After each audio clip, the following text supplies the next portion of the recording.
Hi everyone, and thank you for joining my talk. I'm going to give a quick presentation on our study that uses DNA barcoding in a coral reef cryptic invertebrate biodiversity survey and highlights some of the barriers for the genetic methods used. Coral reefs are considered one of the most diverse ecosystems on the planet. Many are familiar with the charismatic corals, fish, and larger crustaceans of coral ecosystems. But a huge portion of reef diversity can be found zooming into the small crevices on reefs. Organisms found in the complex reef matrix are known as cryptofauna, or cryptic biota. Made up of sponges, tunicates, worms, and so much more, these organisms make up the majority of biodiversity on coral reefs. Unfortunately, cryptic organisms are often left out of traditional biodiversity surveys. These animals are difficult to find, access, and identify via morphology alone. Genetic methods have made huge headway in incorporating and documenting cryptic organisms. DNA barcoding has been particularly helpful in identifying cryptic species. Through barcoding, we are able to create a nucleotide fingerprint for a specific specimen and then use databases such as BOLD and NCBI's GenBank to identify and compare specimen sequences. Our study surveyed cryptic invertebrates in Kaneohe Bay on Oahu. Using a mesocosm system with 40 tanks, we used a total of 36 autonomous reef monitoring structures, or ARMs, that mimic the structural complexities of the reef matrix. After 2 years of submersion, all ARMs were removed and cryptic invertebrates were subsampled and prepped for DNA barcoding. We targeted the Fulmer region of the mitochondrial gene cytochrome C oxidase subunit 1, or CA1, often referred to as the barcode of life. We used universal sequencing primers in an attempt to capture as many different phyla as possible. Our first primer set spanned all 1,400 base pairs of the Fulmer region. For samples that failed to amplify or generate sequences with this set, we tried a degenerate primer set targeting a 648 base pair region within the Fulmer zone. We also tried a shorter 313 base pair region and paired it with the reverse degenerate primer mentioned before. We extracted DNA from 288 samples, and of these generated 96 viable sequences. Of the 96 good sequences, 22% failed to amplify with the first primer set. 25% of sequences succeeded in amplifying only after 2 failed attempts with different primer sets.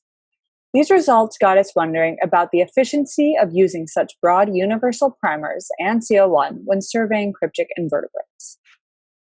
We also looked at our ability to find species matches in GenBank. Of our clean sequences, 38% were identified to the species level, meaning they had 97% or higher similarity to an existing reference in GenBank. However, 34% of our sequences matched references at less than 90% similarity. These lower percentages are likely signaling that a reference from the same genus does not exist in the database. When we look at a breakdown of the successful sequences versus failed amplification and sequencing by phyla, we notice a few patterns.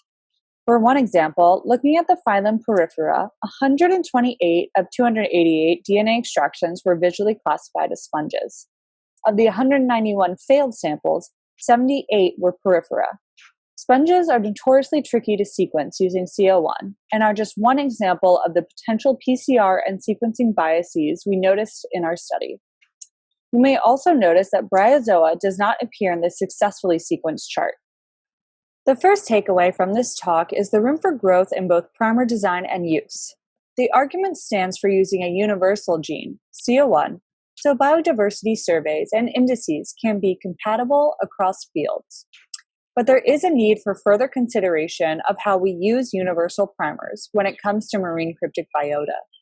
A lot of effort has gone into designing and testing the currently used universal primers, and certain PCR biases of phyla have been documented and can and should be used in future surveys. It may also be more efficient and effective to design and use a variety of phyla-specific primers when conducting surveys with CO1. The second takeaway is the need for building database robustness. Our study shows there are a lot of species that have yet to be barcoded with CO1 and submitted to GenBank or BOLD, even in a heavily researched area such as Kāne Bay. Primer and sampling biases have an effect on database robustness. Bryozoa may be a good example of this, as there are 240 barcoded species in BOLD, but somewhere between 4,000 and 5,000 described species overall. As primer design and usage improves, the ability to add to the number of barcoded bryozoa will improve, thus growing our bank of references. More biodiversity surveys focused on CO1 will need to be conducted all over the world in tandem with carefully curated museum vouchering to build up the robustness of these databases.